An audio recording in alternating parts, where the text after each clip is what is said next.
Prisoner's here, sir. Very good. Send him in. But we haven't got the suit off him yet. He's dangerous. Are you sure? Of course. Victor Fries and I have much in common. We will be fine.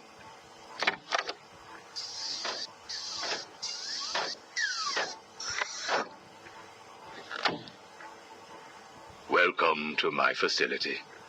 Please, take a seat. I prefer to stand. Why am I here? Oh, Victor, there will be plenty of time for that later. Right now, I wish to get to know you. Discover how you came to have such a frosty outlook on life. I have nothing to say to you. You may have taken my weapons, but my suit still has considerable offensive capabilities. I will freeze the marrow in your legs. Each bone will shatter and fracture while you remain completely aware of your impending paralysis, begging me to end you. I don't think that you will do that, Victor. Really? Why not? Simple. If you hurt me, your wife will die.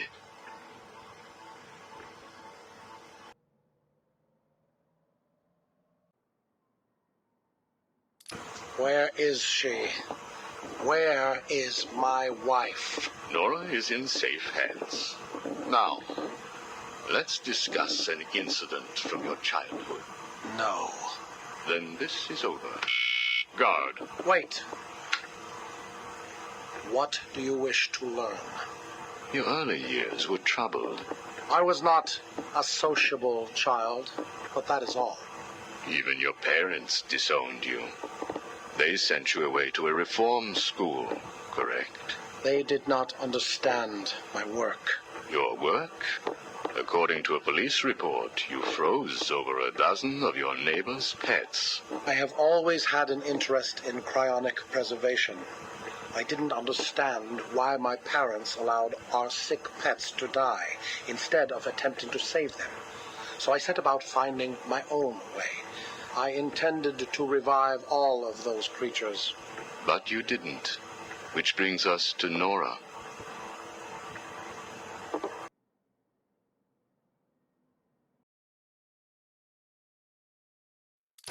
Have you ever seen a flower die? Watched something that was once so beautiful, so full of life, collapse and rot from within? You refer to Nora's illness. It seems like yesterday when I first found her. It all happened so quickly. Suddenly, I was losing her. Did you seek help? What about your employer, GothCorp?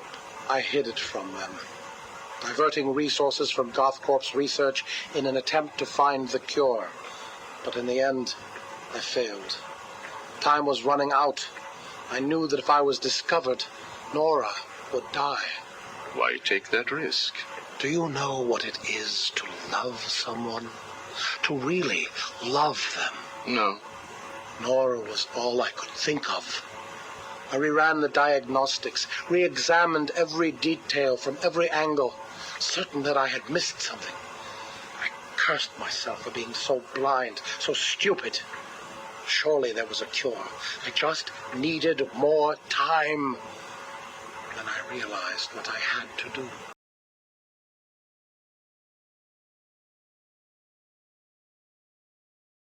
I had worked without sleep for a week. My needs didn't seem important. Sleep didn't matter. Food didn't matter. There was only her. I looked at Nora and I told her that I loved her. She told me there was nothing I could do, that we should just accept fate.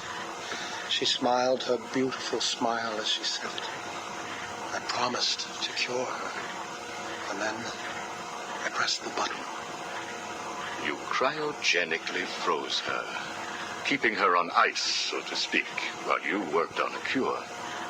It broke your heart, but now you had all the time in the world. Did you feel relieved?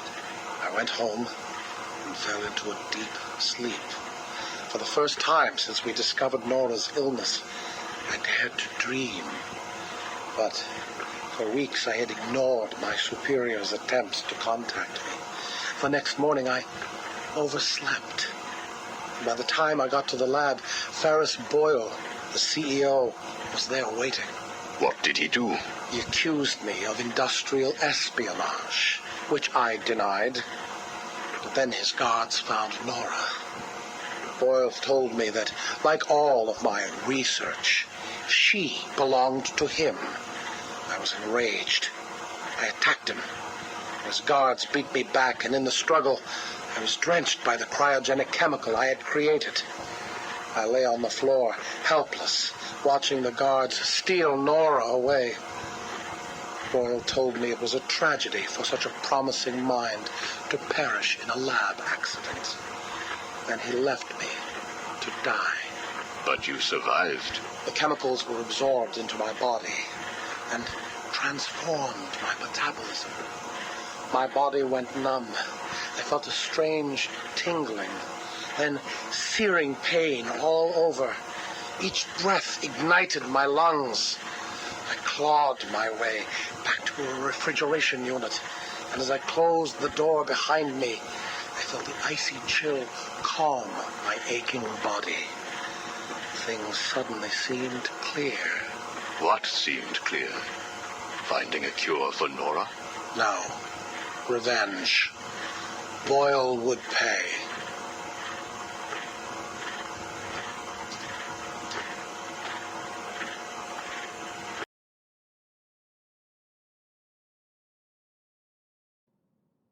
You failed to kill Ferris Boyle, though, didn't you? Yes. Why? You know why. Batman.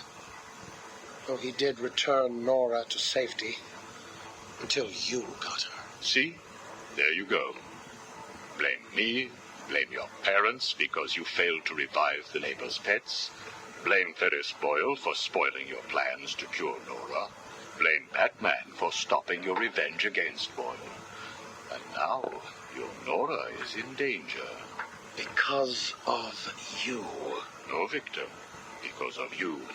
You have always had a heart of ice. You stole people's pets. You stole GothCorp resources. And since then, you've stolen so much more for your own selfish scientific inquiries.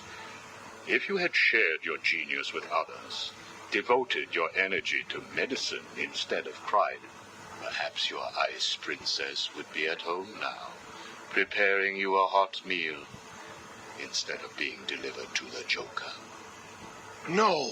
You could have saved Nora a long time ago, Victor. It's all for her. Everything. I will get her back. And when I do, I'm coming for you. Thank you. We are done now. Nora.